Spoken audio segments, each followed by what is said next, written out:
शिवाय।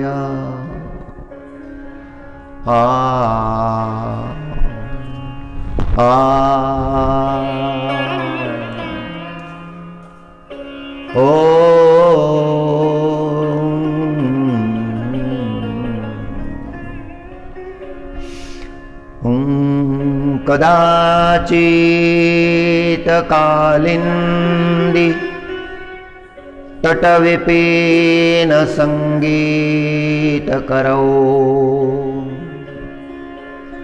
मुदाभिरिनारी वदन कमला स्वाद मधुपा। रमा शंभूर ब्रह्मा सुरपति गणेशार्चित पदो, जगन्नाथ स्वामी नयन पथगामी भवतु मे। जगन्नाथ स्वामी नयन पथगामी भवतु मे।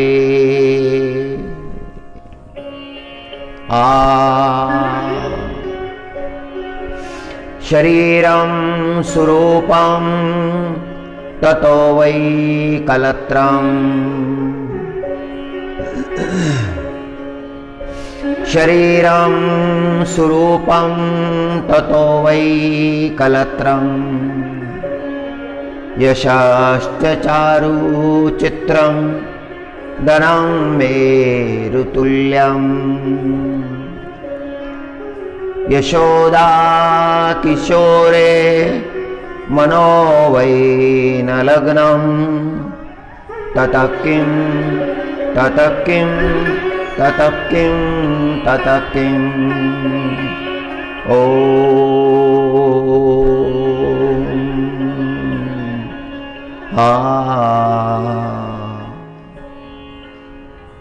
जगद्गुरु शंकराचार्य जी महाराज जगन्नाथ प्रभूची स्तुती करतात। जगन्नाथ प्रभूच्या प्रभावाचं वर्णन करतात।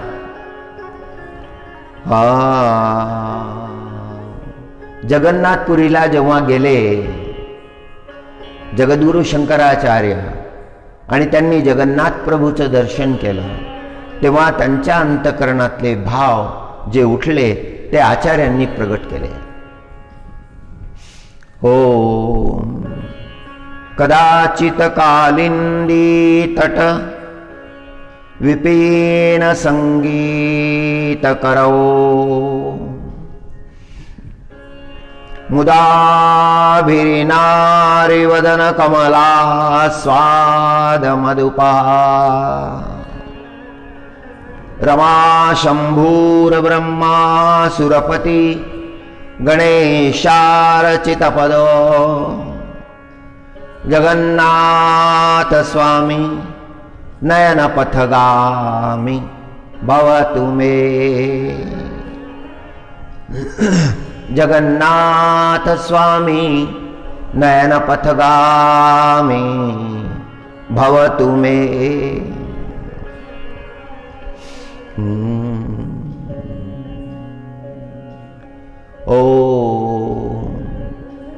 शरीरं सुरूपं ततो वै कलत्रम्।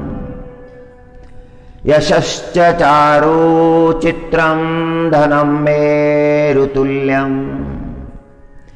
यशोदा किशोरे मनो वै न लग्नम्। ततः किं ततः किं ततः किं ततः किं। सुंदर शरीराची प्राप्ती झाली आहे।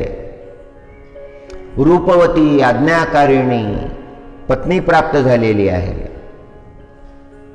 जगामध्ये सर्वत्र यश कीर्ती प्राप्त झालेली आहे।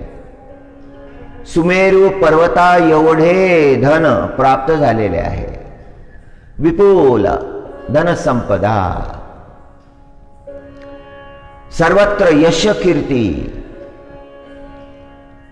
जगामध्ये जे जे प्राप्तव्य आहे ते प्राप्त झालेलं आहे, पण त्या परमात्म्यामध्ये अजून प्रेम प्रगट झालं नाही.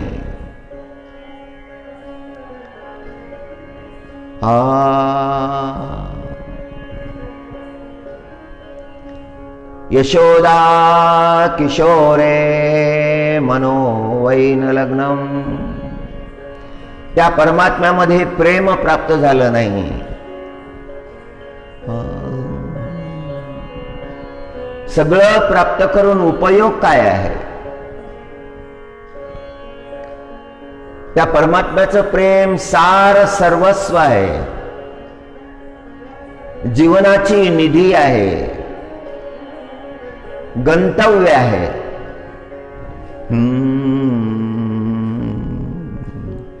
हरी हरी. पतंगाच्या दीप आशा दाहकते मरण दशा. अंतरीच्या तत्व प्रकाशा जाणले नाही. जशी त्या पतंगाची दशा आहे, जशी त्या कीटकाची दशा आहे. त्याला ती ज्योती खूप आवडली, ती दीप ज्योती, आणि तो त्या दीप ज्योतीच्या चारही बाजूला गिरट्या घालायला लागला. त्याला हे माहित नव्हतं की दाहक आहे, यामध्ये उडी घेतल्यानंतर मरण आहे, हे तो विसरला. आणि शेवटी त्या पतंगानं त्या ज्योतीच्या दाहकतेमध्ये उडी घेतली. पतंगाच्या दीपाशा दाहकते मरणदशा. अंतरीच्या तत्व प्रकाशा जाणले नाही.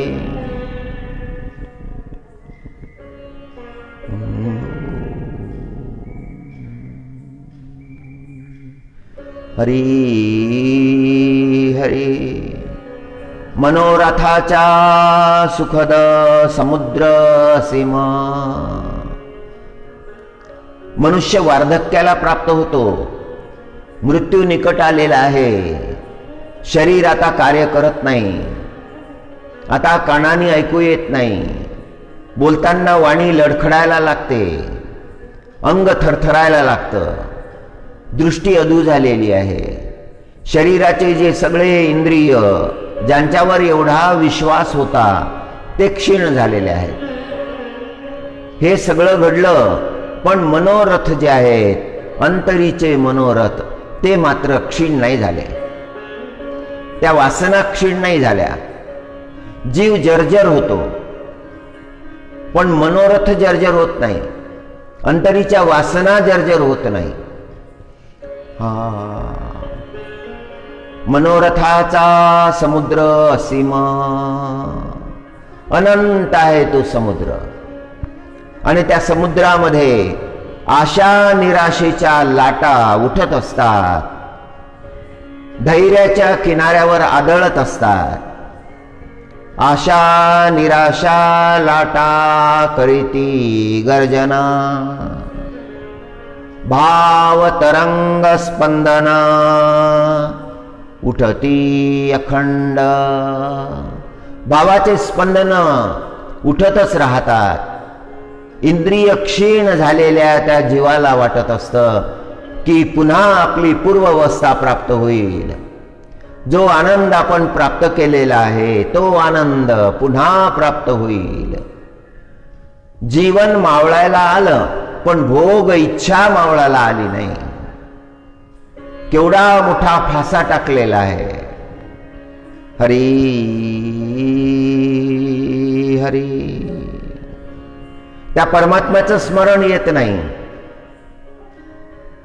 ज्या काळामध्ये परमात्म्याचं स्मरण यायला पाहिजे तेव्हा परमात्म्याचं स्मरण येत नाही. विषयामध्ये गुंतलेला जीव विषयांच्या मागे धावत असतो.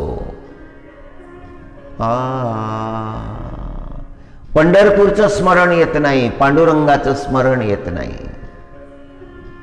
हरी नारायण. असावा संसार, करावा संसार, पण मनी निर्धार पांडुरंगी असावा.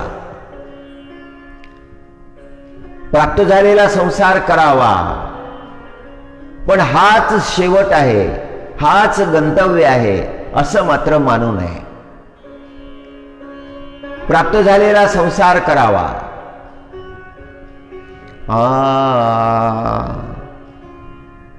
आणि तो परमात्मा उभा आहे, भाविकांसाठी उभा आहे, पंढरपुरामध्ये उभा आहे. भाविकासाठी उभा विठो चैतन्याचा गाभा. भाविकासाठी उभा विठो चैतन्याचा गाभा. साक्षात तो परमात्मा, परम चैतन्य असलेला तो परमात्मा, अनंत कोटी ब्रह्मांड नायक रुक्मिणी कांत भक्तासाठी उभा आहे. तिष्ठत आहे, वाट पाहत आहे, कधी माझे भक्त दर्शना येतील.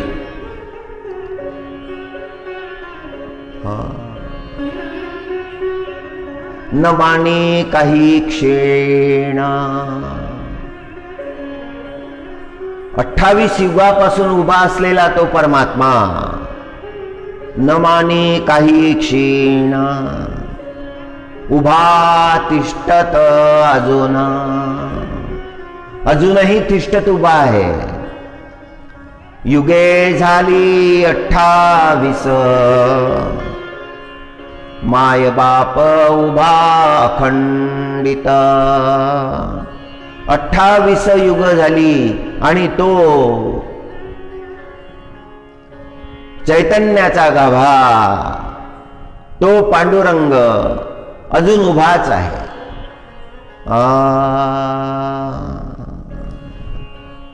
युगे झाली 28, माय बाप उभा खंडित.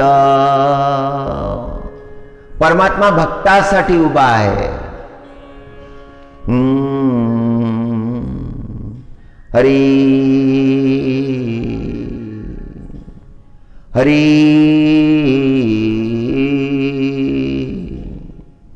माणकोजी बोधला. पांडुरंगाचे भक्त, ज्यांच्या सोबत प्रत्यक्ष पांडुरंग संवाद करत असे, परमात्मा त्यांच्या सोबत बोलत असे.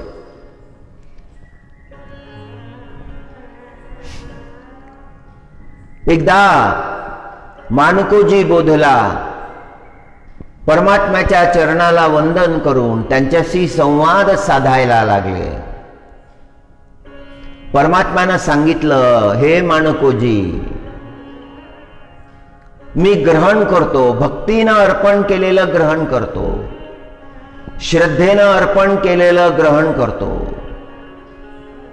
आणि ज्या देण्यामध्ये श्रद्धा नाही, ज्या देण्यामध्ये प्रेम नाही, ते मी ग्रहण करत नाही.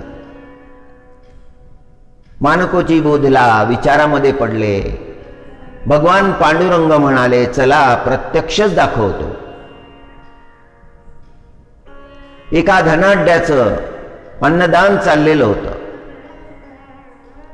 परमात्मा घेऊन गेले माणकोजी बोधलाला आणि म्हणाले, थांबा आता इथे. आणि परमात्म्यानं रूप धरलं एका म्हाताऱ्या ब्राह्मणाचं. आणि ज्या ठिकाणी अन्नदान होणार होतं, सहस्र भोजनाचा कार्यक्रम होणार होता, त्या ठिकाणी परमात्मा गेले वृद्ध ब्राह्मणाच्या रूपामध्ये. आणि त्या धनवानाला विनंती करायला लागले, अनेक दिवसाचा उपवासी आहे, इतर ब्राह्मणांना जसं भोजन दिलं जात आहे तसं मलाही मिळावं. त्या धनाढ्य व्यक्तीनं पाहिलं ब्राह्मणाकडे आणि सांगितलं की तुम्ही इथून निघून जा, तुम्हाला निमंत्रण दिलेलं नाही, इथे भोजन फक्त निमंत्रितांना आहे, तुम्हाला मिळणार नाही. परमात्मा जाऊन पंक्तीमध्ये बसले. तो धनाढ्य व्यक्ती धावत आला, अहो तुम्हाला नाही ना भोजन, जा तुम्ही इथून. तो पुन्हा विनंती करायला लागला, अहो मी खूप दिवसाचा उपवासी आहे, मला करू द्या भोजन, हे ब्राह्मण भोजन आहे, मी ब्राह्मणच आहे. पण तो धनाढ्य व्यक्ती ऐकायला तयार नाही. त्याने आपल्या सेवकांना बोलावलं आणि सेवकांना आज्ञा केली, याला उचलून बाहेर काढून द्या. आणि सेवक त्या वृद्ध ब्राह्मणाला ओढायला लागले, त्याला ओढत ओढत घेऊन गेले आणि मंडपाच्या बाहेर काढून दिलं. परमात्मा माणकोजी बोधला जवळ आले आणि सांगत होते की हा जे अन्नदान करत आहे ते शुद्ध नाही, यांनी केलेल्या पाप कर्माचा परिणाम त्या अन्नावर झालेला आहे. खरं म्हणजे ते अन्न स्वीकारण्यायोग्य नाही.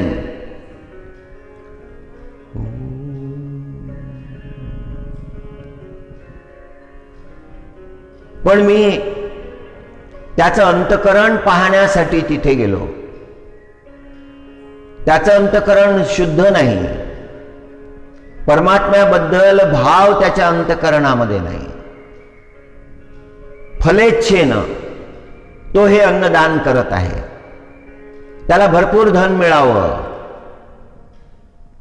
ब्राह्मणांचे आशीर्वाद त्याला मिळावे म्हणून अन्नदान तो करत आहे. त्यांनी माझा तिरस्कार केलेला आहे आणि ज्या ठिकाणी परमात्म्याचा तिरस्कार झालेला आहे तिथलं काय शुद्ध असू शकतं? हरी अन्न घेण्यासाठी साक्षात परमात्मा आले होते, पण त्या अभाग्याला कळलं नाही. परमात्मा तृप्त केला तर सगळं जगत तृप्त होतं. मनुष्यानं प्रयत्न केला पाहिजे परमात्म्याला तृप्त करण्याचा. परमात्म्याला तृप्त केल्यानंतर मग कोणालाही तृप्त करायची गरज राहत नाही, वेगळी गरज राहत नाही.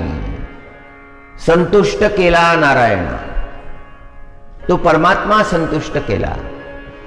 मनुष्याचे कर्म अकर्म विकर्म तो परमात्मा पाहत असतो, त्या कर्माचा साक्षी असतो. काहीही त्या परमात्म्याच्या दृष्टीपासून लपलेलं नाही. हे रहस्य जर जीवनामध्ये कळलं तर जीवनाचं कल्याण होतं. अनेकांना समजतं पण उमजत नाही.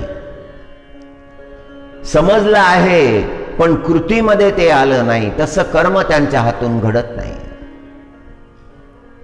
हरी आपल्या परिश्रमानं, शुद्ध परिश्रमानं प्राप्त झालेलं जे धन आहे ते धनच शुद्ध असतं. ते कल्याणाचं कारण होऊन जातं. ते तृप्त करणारं असतं, ते शांती देणारं असतं. सद्भाव अंतकरणामध्ये निर्माण होतो. प्रसादाचा एक कण मुखामध्ये टाकला की त्या एका कणाचा एवढा प्रचंड प्रभाव असतो.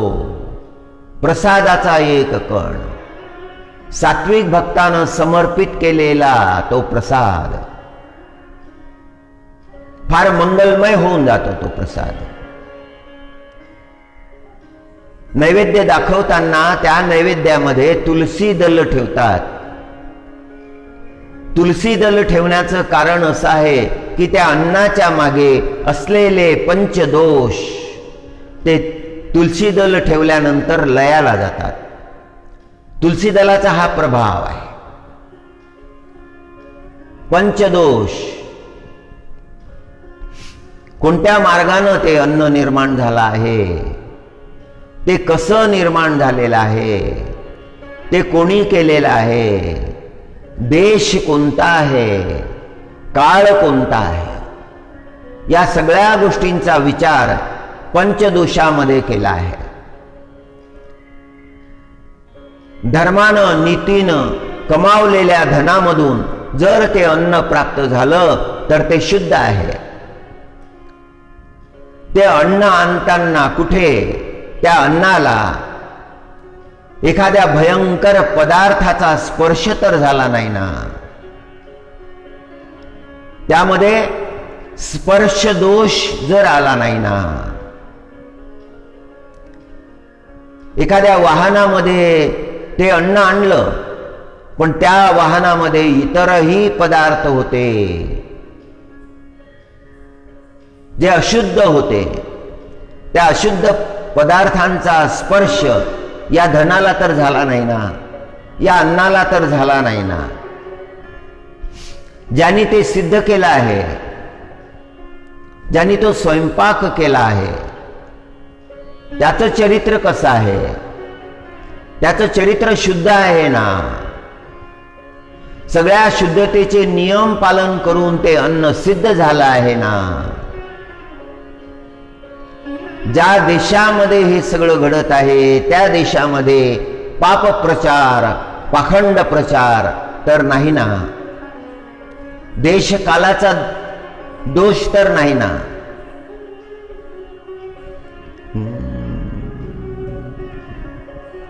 त्या अन्नातले जे पंचदोष आहेत ते नष्ट व्हावे म्हणून तुलसी दल नैवेद्यामध्ये ठेवलं जातं. हरी हरी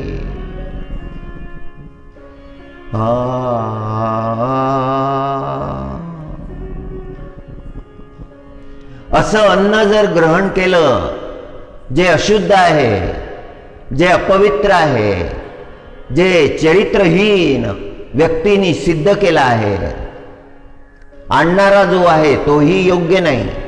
हे सगळे दोष, देश काल परिस्थिती स्पर्श, हे सगळे दोष त्यामध्ये आलेले नाहीत तर मग ते अन्न शुद्ध आहे, मग ते पवित्र आहे, मग ते ग्रहणीय आहे.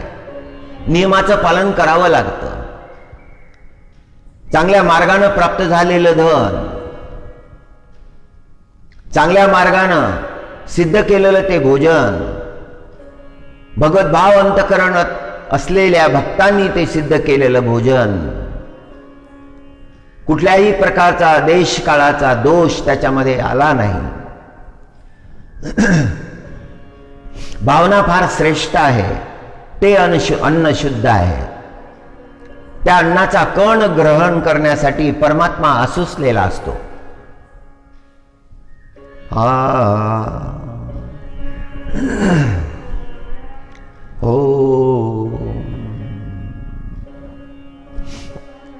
पापकर्म हे नाशाला कारण होतं. भाव बदलतो अंतकरणातला. एका राजानं एका साधूला भोजनासाठी निमंत्रित केलं. ज्यामध्ये भोजन वाढलं ते पात्र सोन्याचे होते. साधूनं भोजन ग्रहण केलं. संसारी होते साधू, पत्नी होती. पण भोजन ग्रहण केल्यानंतर घरी जेव्हा आले तेव्हा पत्नीनं पाहिलं. ती सुद्धा तपस्विनी होती. पत्नीनं विचारलं भोजन कुठे घेतलं, आणि साधूंनी सांगितलं अमुक अमुक राजाच्या राजभवनात. चेहरा पाहूनच साधू पत्नीनं विचारलं. भोजन शुद्ध नव्हतं. ब्राह्मण अस्वस्थ झाला. अनेक दिवसपर्यंत त्याला त्रास झाला. पाप मार्गाने ते कमावलेलं धन होतं. त्याचा परिणाम होता तो साधूला भोगावा लागला. साधूनं अन्न ग्रहण केल्यामुळे काय झालं की त्या धनाढ्याचं धन शुद्ध झालं. हरी. साधूनी जाऊन जेव्हा सांगितलं त्या धनाढ्याला तेव्हा त्याला पश्चाताप व्हायला लागला. जे जे परमात्म्याला अर्पण करायचं ते शुद्ध असलं पाहिजे. भक्तिभाव फार महत्वाचा आहे. शरीरम स्वरूपम ततो वै कलत्रम यशश्च चारु चित्रम धनम मेरुतुल्यम. एवढं सगळं प्राप्त झालेलं आहे. सुंदर शरीर प्राप्त झालं, आज्ञाकारिणी पत्नी प्राप्त झाली, सगळ्या जगामध्ये सर्वत्र यश कीर्ती प्राप्त झाली, मेरू पर्वता एवढं धन प्राप्त झालं, पण परमात्म्याची भक्ती प्राप्त झाली नाही म्हणजे काहीच प्राप्त झालं नाही. माणकोजी बोधलाला परमात्म्यानं हे दर्शन घडवलं.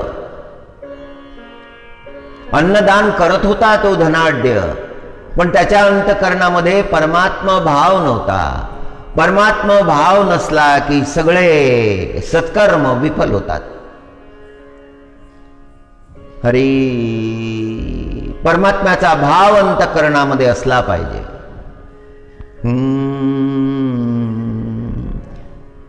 जीव माया जाळामध्ये गुंततो आणि परमात्म्याला विसरतो.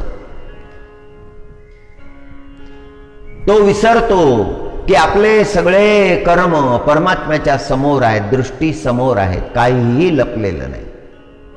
म्हणून त्या कर्मापासून तो परावृत्त होत नाही. भक्ताची वस्तू ग्रहण करण्यासाठी परमात्मा वाट पाहत असतात. सत्य घटना आहे. एक भक्त श्रीनाथजीला दरवर्षी वस्त्र अर्पण करत असे. नारायण भगवानच आहे श्रीनाथजी. श्रीनाथजी कृष्ण परमात्मा आहेत. जगन्नाथजी जे आहेत तेच श्रीनाथजी आहेत. श्री जगन्नाथ भगवानचे विविध रूप आहेत. विठ्ठल भगवानचे विविध रूप आहेत. तिरुमलाला ते व्यंकटेश्वर आहेत. द्वारकेला द्वारकाधीश आहेत. पुरीला श्री जगन्नाथ आहेत. बद्रीधामला बद्रीनाथ आहेत. अयोध्येला रामचंद्र आहेत. रामेश्वरमला ते रामनाथ आहेत. विविध रूप आहेत, विविध नामं आहेत, पण तो परमात्मा एकच आहे. श्रीनाथजीचा तो भक्त दरवर्षी परमात्म्याला वस्त्र अर्पण करत असे. जे काही धन त्याला प्राप्त होत असे, सन्मार्गानं धनप्राप्ती करत असे आणि त्याला प्रचूर धन प्राप्त होत असे. गर्व श्रीमंत होता. ज्या देशामध्ये तो होता त्या देशाच्या राजाच्या मनामध्ये त्या धनाढ्याबद्दल द्वेष निर्माण झाला आणि त्या राजानं त्या धनाढ्याचं सगळं धन हरण करून टाकलं. निर्धन झाल्यानंतर तो मनामध्ये विचार करायला लागला की आता तर जीवन सांभाळणं कठीण झालेलं आहे. आता परमात्म्याची सेवा कशी होईल. अंतकरण व्याकुळ झालेलं आहे. परमात्म्याची सेवा कशी होईल हा एकमेव विचार त्याच्या अंतकरणामध्ये आहे. हरी हरी. मन चिंतातूर झालेलं आहे. दरवर्षीचा हा नियम आहे. परमात्म्याला वस्त्र अर्पण करायचे, श्रीनाथजीला वस्त्र अर्पण करायचे. पण आता तिची तशी अवस्था राहिली नाही आणि व्यवस्थाही राहिली नाही. चिंतातूर मनानं तो भक्त विचार करत होता. त्याचा सगळा व्यवसाय बुडाला, व्यापार बुडाला, अन्नान्न दशा झाली. घरातली भांडी कुंडी सामान सगळं विकल्या गेलं. रिकामं ते घर आहे. चिंतातूर त्या भक्तानं अलमारी उघडली आणि अलमारी मध्ये एक चांदीचा गडवा दिसला आणि एका क्षणामध्ये त्याला असं वाटलं की हा गडवा विकून टाकावा. यामधून जे धन येईल त्या धनातून वस्त्र खरेदी करावे. श्रीनाथजीला वस्त्र अर्पण करता येतील. आणि तो सोनाराकडे गेला. तो गडवा त्या सोनाराला दिला. याची काय किंमत होईल तेवढी मला द्या. सोनाराने तो गडवा निरखून पाहिला. अर्ध्या किमतीमध्येच घेतला. सोनाराला काय त्याचे विनंती केली. देवाची सेवा राहिलेली आहे. दरवर्षी देवाला वस्त्र अर्पण करत असतो. यावर्षी शक्य झालं नाही. श्रीनाथजीला वस्त्र अर्पण करता नाही आलं. आता जे काही या गडव्याची किंमत असेल ती मला आपण द्या, म्हणजे मी ती वस्त्र खरेदी करेल. ऐकलं सोनाराने, पण अर्ध्या किमतीमध्येच तो गडवा घेतला. ते वस्त्र घेऊन ते धन घेऊन गेले. सुंदर वस्त्र निवडलं. हे द्या, हे श्रीनाथजीला शोभून दिसेल. दुकानदाराने सांगितलं की तुम्ही जेवढं धन आणलं आहे तेवढ्यामध्ये हे होणार नाही. हे वस्त्र मिळणार नाही. याची किंमत जास्त आहे. तुम्ही हे घेऊन जा. वस्त्राचा कापड हे स्वस्त आहे आणि ते स्वस्त वस्त्र घेऊन आला. आणि भक्त रंगाऱ्याकडे गेला. रंगाऱ्याला सांगितलं की सुंदर लाल रंगामध्ये रंगवून द्या. रंगाऱ्यानं ते वस्त्र लाल रंगामध्ये रंगवून दिलं. वस्त्र घेऊन आला, पण मनामध्ये विचार होता की श्रीनाथजीला शोभेल असं वस्त्र नाही आणलं. हे श्रीनाथजी, माझ्यावर कृपा करा. तुम्हाला शोभेल असं वस्त्र मला आणता आलं नाही. हे साधंसंच वस्त्र आहे. मनामध्ये विचार करायला लागला. फार दुःखी झाला. परमात्म्याची सेवा करता येत नाही हे दुःख आहे. परमात्म्याची वारी करता येत नाही हे दुःख आहे. कोणत्याही प्रकारे आपण परमात्म्याच्या सेवेमध्ये राहू शकत नाही हे दुःख आहे. हे भक्ताचं दुःख आहे. आता ते वस्त्र नेऊ का नको, श्रीनाथजीला देऊ का नको, मनामध्ये घालमेल व्हायला लागली. एक भक्त शोधून काढला, श्रीनाथजीचा भक्त. त्याला विनंती केली, माझी मदत करा. त्या श्रीनाथजीच्या भक्तानं विचारलं, काय मदत करू? मी वस्त्र आणलं आहे श्रीनाथजी साठी, पण माझी हिम्मत होत नाही. मंदिरामध्ये जाऊन ते वस्त्र अर्पण करण्याची हिम्मत होत नाही,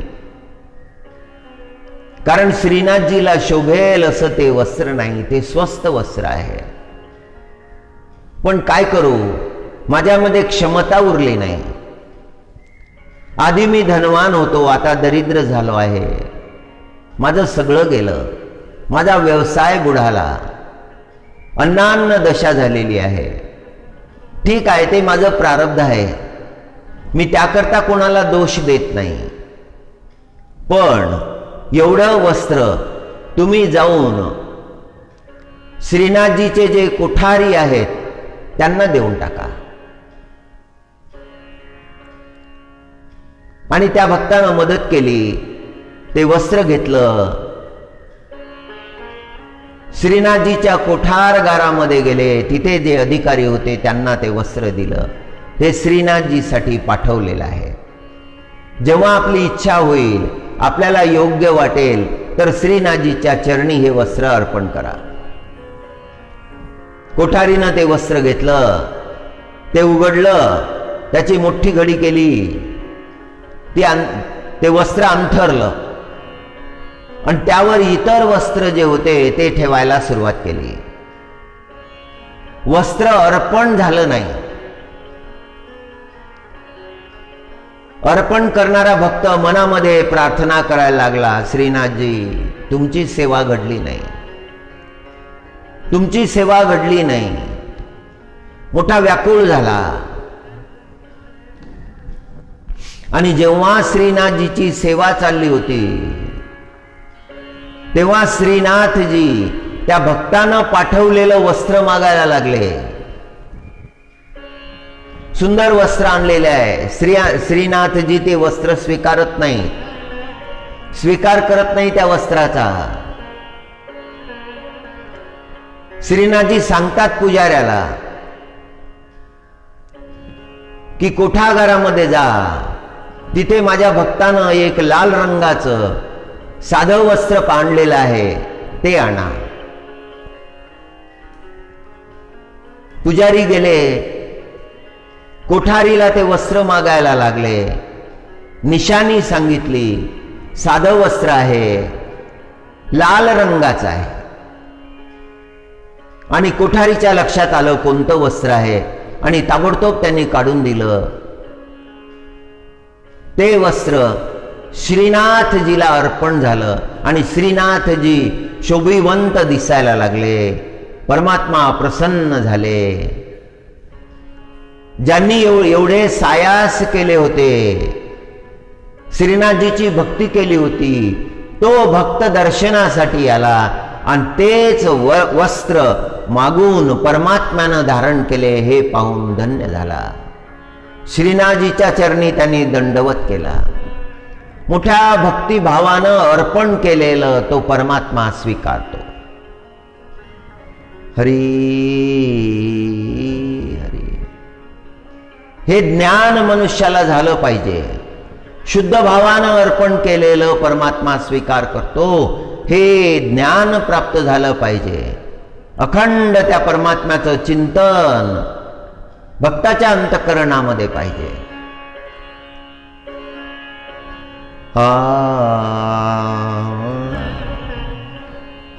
माया जाळामध्ये गुंतलेल्या जीवाला हे कळत नाही. आपण अर्पण केलेलं परमात्मा ग्रहण करणार आहे, हे कळत नाही. हरी हरी. रामेश्वरमला गेलेला एक भक्त गंगाजल घेऊन गेला होता आणि गंगाजल तिथे मंदिरामध्ये दिलं, रामेश्वर प्रभूच्या मंदिरामध्ये दिलं. त्या जलाच्या सोबत दक्षिणाही दिली. दक्षिणा पुजाऱ्यानं ग्रहण केली, पण त्याला प्राप्त झालेलं जे गंगाजल होतं ते त्यांनी बाजूला ठेवलं. आणि त्या भक्ताच्या मनामध्ये आंदोलन उठायला लागले, आता या गंगाजलाचं हा टाकेल का नाही, हा टाकेल का नाही. मनामध्ये विचार यायला लागले. एवढ्या परिश्रमानं आणलेलं आहे, एवढ्या भक्तिभावानं आणलेलं आहे, पण या पुजाऱ्यानं बाजूला ठेवून दिलं. तो पुजारी निघून गेला, दुसरे पुजारी आले, ते गंगाजल मात्र तिकडेच ठेवलेलं आहे. हा भक्त आतुर झालेला आहे. रांगेमध्ये ते जे व्यवस्थापक आहे ते उभे राहू देत नाही, आपलं गंगाजल तिथे ठेवलेलं आहे. त्याला पाहण्याची इच्छा आहे की ते चढवलं जातं का नाही रामेश्वरम भगवानवर. आतुर झालेला आहे, रामेश्वर भगवानची प्रार्थना करीत आहे. हे रामेश्वरा, गंगाजल आणलेलं आहे, तुमच्यापर्यंत पोहोचलं आहे, तुमच्या चरणापर्यंत आलेलं आहे, पण त्याचा अभिषेक तुमच्या मस्तकावर अजून झाला नाही. तो निघून गेलेला पुजारी पुन्हा परत आला आणि पहिलं काम त्यांनी केलं की ती गंगाजल आणलेलं जे पात्र आहे त्याचं झाकण उघडलं आणि ते गंगाजल एका दुसऱ्या पात्रात टाकलं. ते पात्र उचललं आणि जाऊन रामेश्वरम भगवानच्या मस्तकावर अभिषेक केला. ओम नमः शिवाय, ओम नमः शिवाय, ओम नमः शिवाय. आणि या भक्ताचं अंतकरण गदगद झालं, डोळ्यातून अश्रू व्हायला लागले. हिमालयापासून आणलेलं गंगाजल ते रामेश्वर भगवानच्या मस्तकावर अर्पण व्हावं हा त्याचा भाव होता. आणि आता तो भाव अगदी महाभाव झाला. त्याला कृतकृत्य व्हायस झाल्यासारखं वाटलं. प्रभूनं स्वीकारलं. जे शुद्ध आहे तेच परमात्मा स्वीकारतात, जे पूर्ण आहे तेच परमात्मा स्वीकारतात.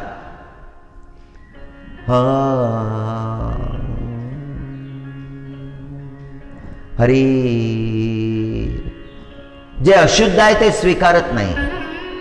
दुर्योधनाचे मिष्टान्न स्वीकारले नव्हते, विदुर महाराजांच्या कण्या स्वीकारल्या. विदुर महाराजांच्या कण्या स्वीकारण्यासाठी तिथे गेले होते.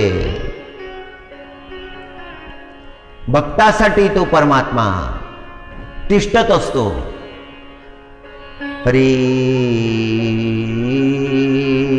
हरी.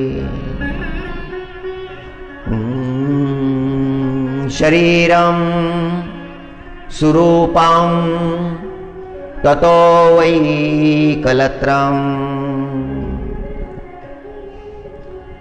यशश्च चारु चित्रं धनं मेरुतुल्यं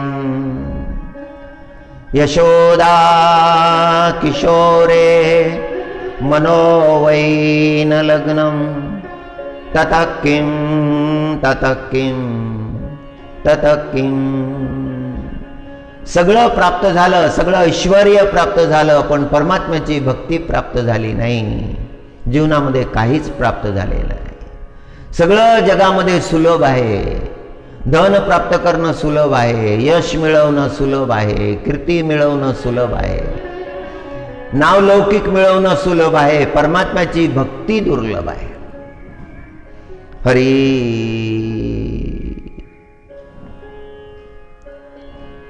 ज्ञान प्राप्त करणं कठीण आहे, वैराग्य प्राप्त करणं कठीण आहे.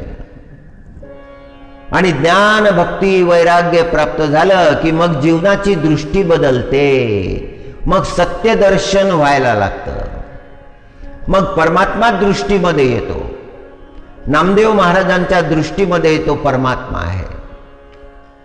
नामदेव महाराजांना ध्यास लागलेला आहे, त्या परमात्म्याचा ध्यास लागलेला आहे. फार मोठा संकल्प केलेला आहे नामदेव महाराजांनी. देह जाओ अथवा राहो पांडुरंगी दृढ भाव. पांडुरंगाच्या चरणी दृढ भाव. चरण सोडी सर्वथा आण तुझी पंढरी नाथा. पांडुरंगा आता तुमचं चरण सोडणार नाही, तुमच्या चरणाला आता विसरणार नाही.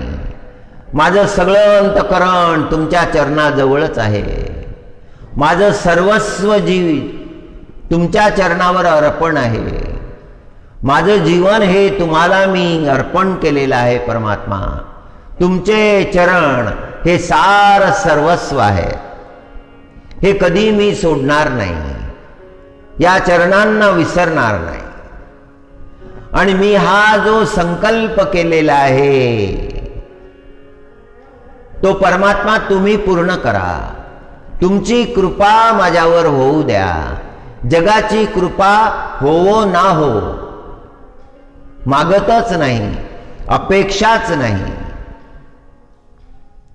जगाची कृपा प्राप्त झाली तरी ती क्षणाची असेल. नाशवानाकडून अविनाशाची प्राप्ती कशी होईल? जगामध्ये प्राप्त झालेलं सुख, जगामध्ये प्राप्त झालेले ऐश्वर, जगामध्ये प्राप्त झालेला नावलौकिक हा क्षणिक आहे, हा शाश्वत नाही. हा प्राप्त जरी झाला तरी जीवनाचं कल्याण नाही. जीवनाचं कल्याण केवळ परमात्मा प्राप्त झाल्यानंतर आहे. म्हणून नामदेव महाराज म्हणतात की परमात्मा आता कधीही तुमच्या चरणाला विसरणार नाही. आणि हा जो संकल्प मी केला आहे, नामा म्हणे केशीराजा केला नेम चालवी माझा. नामदेव महाराजांवर त्या परमात्म्याची कृपा झाली, पांडुरंगाची कृपा झाली. हो हरी हरी. पुंडलिके आणिले निधान. पुंडलिकजी महाराजांनी तपश्चर्या केली, फार समर्पित भावानं तपश्चर्या केली. चंद्रभागेच्या किनारी तपश्चर्या केली, मातृ पितृ सेवा केली. त्या तपश्चर्येचा एवढा प्रभाव झाला की साक्षात तो भगवंत, तो अनंत कोटी ब्रह्मांड नायक, तो परमात्मा पुंडलिकाच्या भेटीला आला. पुंडलिका मी आलो आहे. आणि पुंडलिक महाराजांनी विचलित न होता बाजूला पडलेली वीट मागे भिरकावली. या विटेवर उभे राहा. भक्तानं भगवंताला सांगितलं आणि तो परमात्मा त्या विटेवर उभा राहिला आणि अजूनही त्या विटेवर उभा आहे.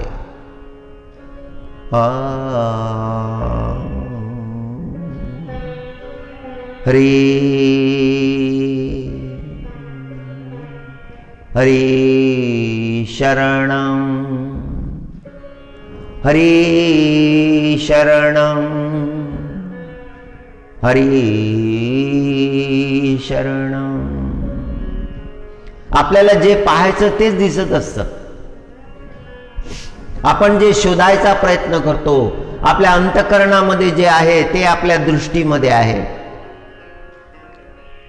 जे आपण शोधत असतो तेच सापडत असतं. वस्तू शोधल्या तर वस्तू सापडतात, पदार्थ शोधले तर पदार्थ सापडतात, परमात्मा शोधला तर परमात्मा सापडतो. संत महात्म्यांना तो सापडला, त्यांनी तो हृदयामध्ये धारण केला आणि मग त्याला कधी सोडलं नाही. हृदय बंदी खाना केला, हृदय बंदी खाना केला, आत विठ्ठल कोंडीला. आणि ते हृदय जे आहे त्या ते स्थान परमात्म्याला ते फार प्रिय आहे. भक्त भगवंताला हृदयामध्ये धारण करतात. दृष्टीमध्ये तोच आहे, वाणीमध्ये तोच आहे, श्रवणामध्ये तोच आहे, मनामध्ये तोच आहे. काया वाचा मने अखंड त्या परमात्म्याचं चिंतन, त्या परमात्म्याचाच ध्यास. आणि एकदा त्या परमात्म्याला अंतःकरणामध्ये प्राप्त केलं की मग अविनाशी करी आपुलिया जैसे लावी मना पिसे गोविंदाचे. आणि मग परमात्म्याचं वेड जसं त्या भक्ताला लागतं, अन्य गोष्टीमध्ये रस राहिला नाही. चैतन्य महाप्रभूचा तोच भाव आहे, जयदेवजी महाराजांचा तोच भाव आहे. शांतीब्रह्म एकनाथ महाराज, जगद्गुरु तुकाराम महाराज, माऊली ज्ञानेश्वर महाराज त्या परमात्म्याच्या भक्तीचाच संदेश देतात. फार दृष्टी विशाल आहे. दृष्टी कूप मंडूक नको, थोडं पाहणारे. काही लोक व्यवहारामध्ये फसत नाहीत, ते फसत नाहीत, ते फसवतात. जगाला ते फसवतात आणि मनामध्ये धन्यता मानत असतात की आम्ही चतुर आहोत, आम्ही फसलो नाही, आम्ही फसवलं. खरं म्हणजे अंततः त्यांनी स्वतःलाच फसवलं, नरकाचे भागी झाले, परमात्मा गमावला. परमात्मा गमावून जर काहीही प्राप्त केलं तर त्याचं काही तेवढं महत्व नाही. अनेकांनी प्राप्त केलेलं आहे. धनवान काय कमी होऊन गेले जगामध्ये?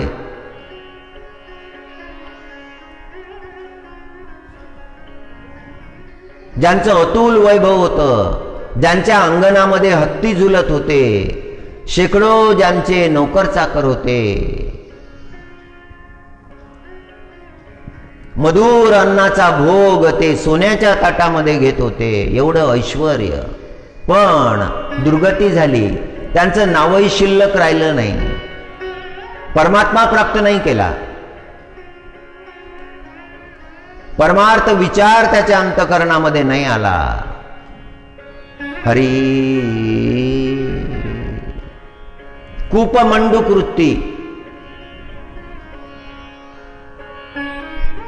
अमेरिकेमध्ये स्वामी विवेकानंद महाराजांनी प्रवचन करत असताना एक प्रसंग सांगितला अमेरिकन लोकांना.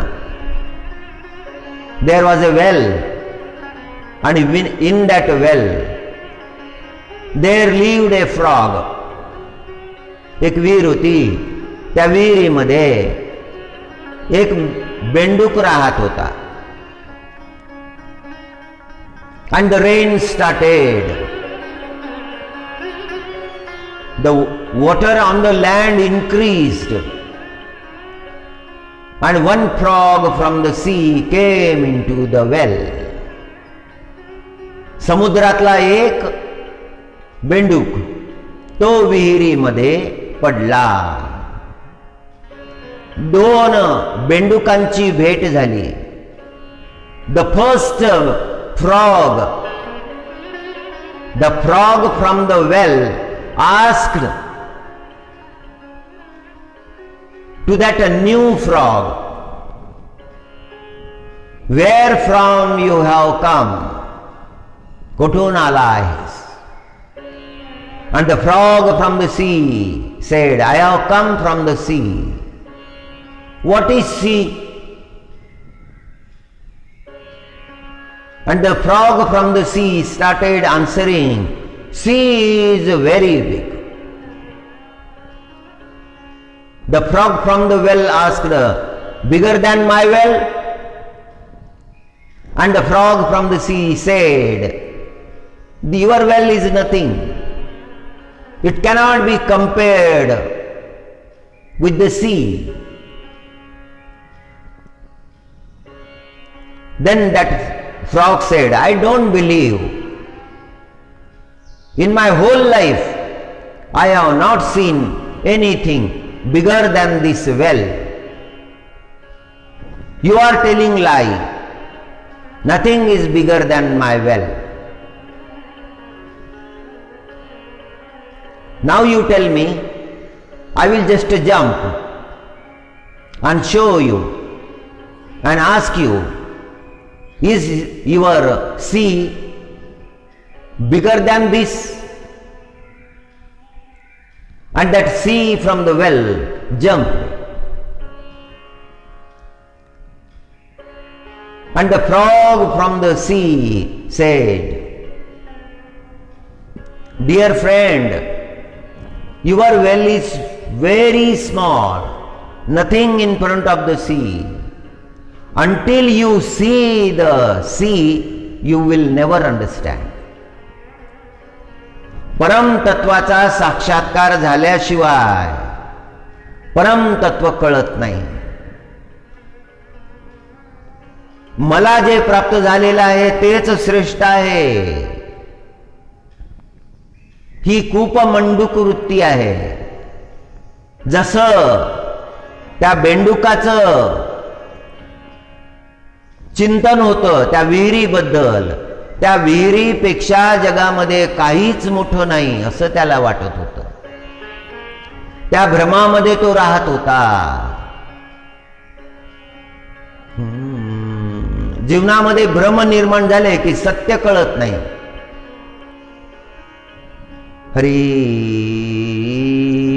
हरी.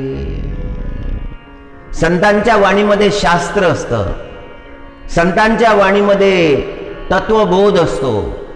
जोपर्यंत तो विहिरीमधला बेंडूक समुद्राला पाहत नाही तोपर्यंत त्याला ते आकलन होणारच नाही, तो ते मान्य करणारच नाही.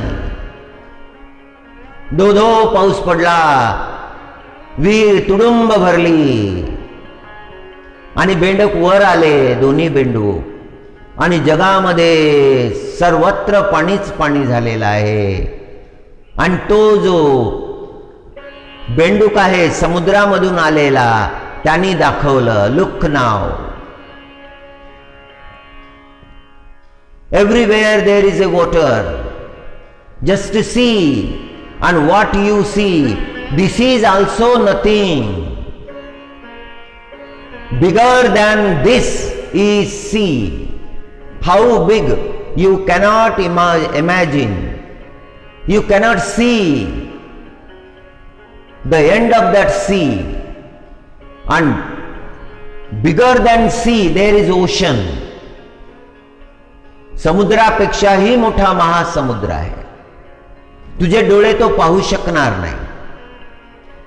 Your eyes have no ability to see that ocean.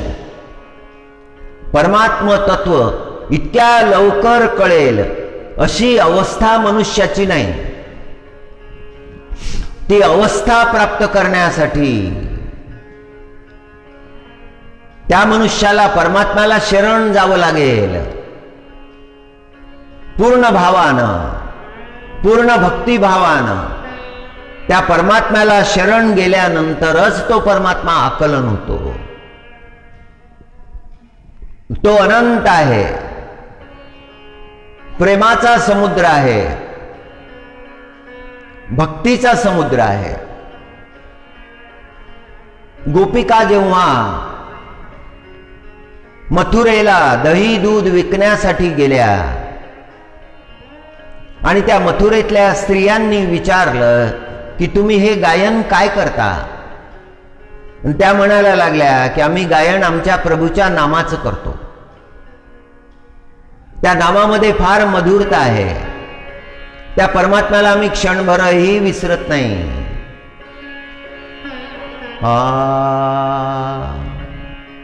विक्रे तू कामा खिल गोपकन्या मुरारी पादार्पित चित्तवृत्ती दध्यादिकं मोहवशादौच गोविंद दामोदर माधवेती गोविंद दामोदर माधवेती. परमात्म भावामध्ये तल्लीन झालेल्या त्या गोपी त्या उत्तर देतात त्या मथुरेच्या स्त्रियांना, कसा आहे तुमचा तो परमात्मा? आणि गोपी वर्णन करतात. त्यांना आनंद झाला. आमच्या परमात्म्याबद्दल विचारलं. भगवत चर्चा सुरू झाली की भक्ताला आनंद होतो. भगवत चर्चा जर करता आली नाही तर भक्त व्याकुळ होऊन जातो. एखादं स्थान फार सुंदर आहे, लौकिक दृष्टीनं सुंदर आहे, सगळ्या सुविधा तिथे आहे, सगळ्या प्रकारच्या श्रीमंती आहेत, पण भगवत चर्चा नाही, भक्ताचं मन तिथे लागत नाही. कधी एकदाच या स्थानावरून निघून जातो आणि ज्या ठिकाणी परमात्म्याची चर्चा आहे त्या ठिकाणी जातो. अशी आतुरता त्या भक्ताच्या अंतःकरणामध्ये निर्माण होते. पंढरपूरला सनकादी मुनीश्वर आले.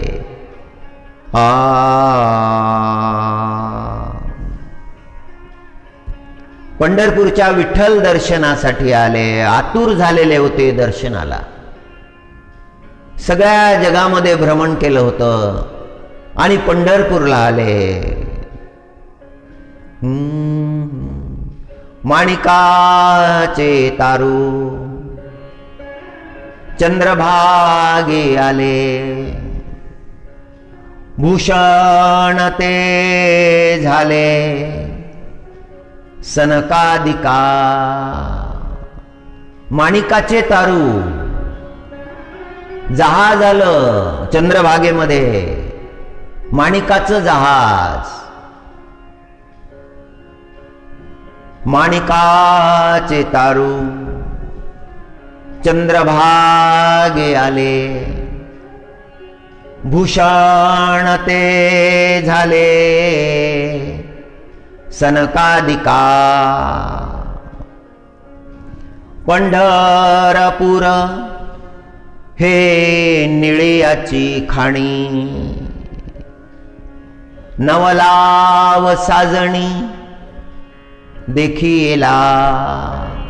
पंढरीचं वैभव पाहून सनकादी मुनीश्वर चकित झाले आणि चारही त्या महामुनींनी पांडुरंगाच्या चरणी दंडवत केला.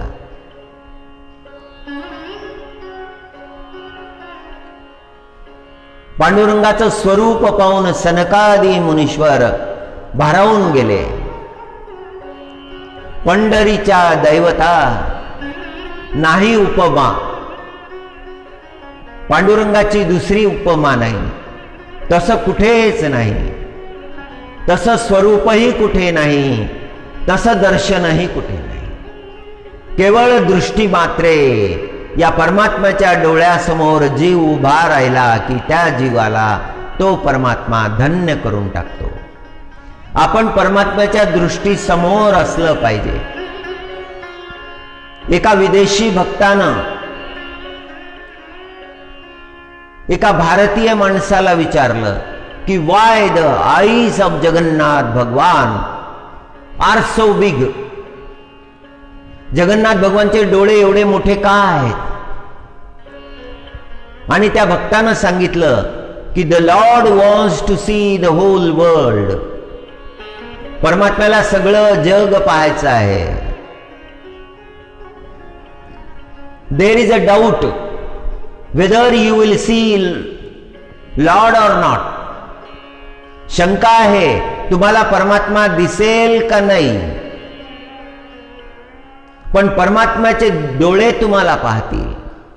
The Lord will see everyone. प्रत्येकाला पाहतील. जगन्नाथ भगवानच्या डोळ्यासमोर उभं राहिलं म्हणजे दर्शन झालं. परमात्म्यानं आपल्याला पाहून घेतलं, आपलं अंतकरण पाहून घेतलं. आपल्या अंतकरणातले सुख दुःख भक्ती भाव सगळं परमात्म्यानं पाहिलं.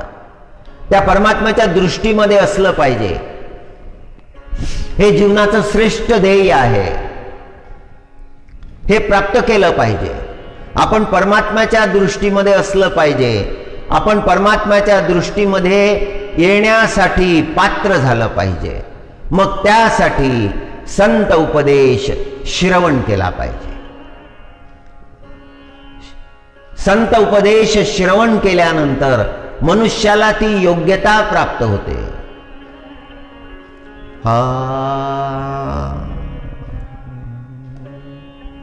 हरी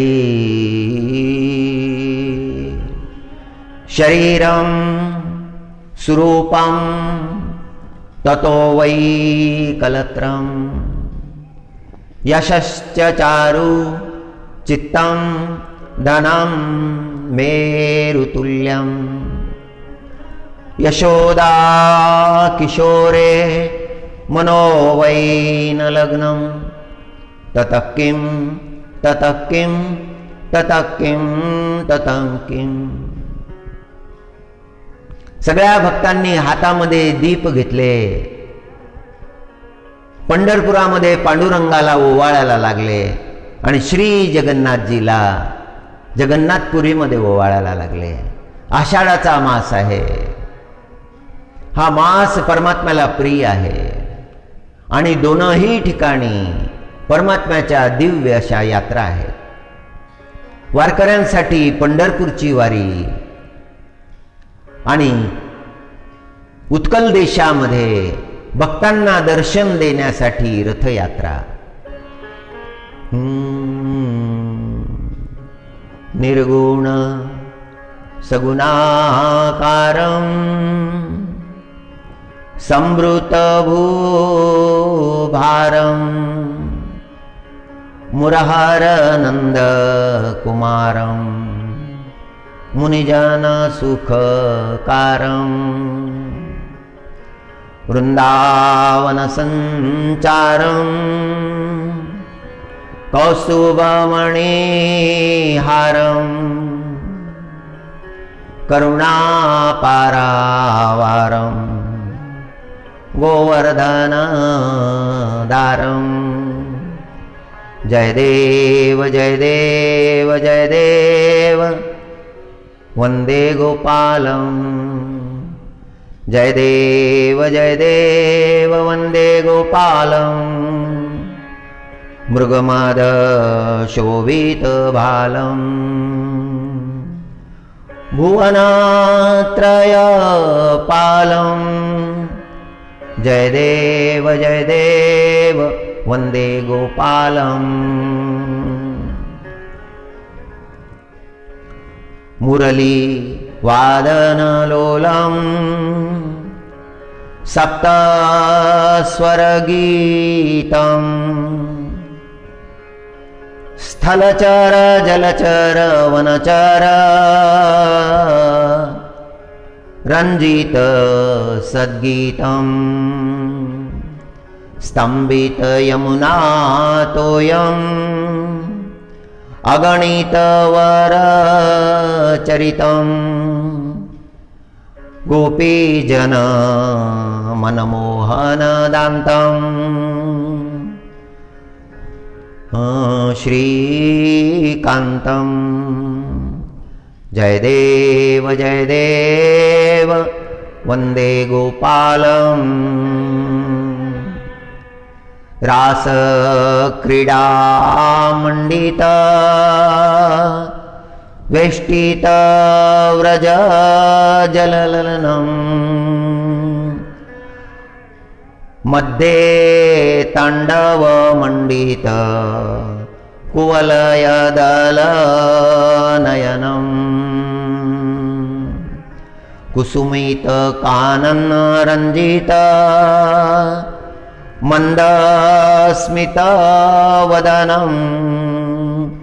फणिवारकालीयदमनं पक्षीश्वरगमनं. जय देव वन्दे गोपालं. मृगमदशोभितभालं भुवनत्रयपालं. जय देव वन्दे गोपालं. अभिनवनवनीतचोरं विद्रुतदधिगोलं. लीलानटवरखेलं नवकाञ्चनशैलं. निर्जररक्षणशीलं विदधितरिपुजालं. स्वभक्तजनतापालं. जय गोपालं. जय देव वन्दे गोपालं. जय देव वन्दे गोपालं. जय देव वन्दे गोपालं. ॐ नमो नारायणाय. ॐ नमो नारायणाय. ॐ नमो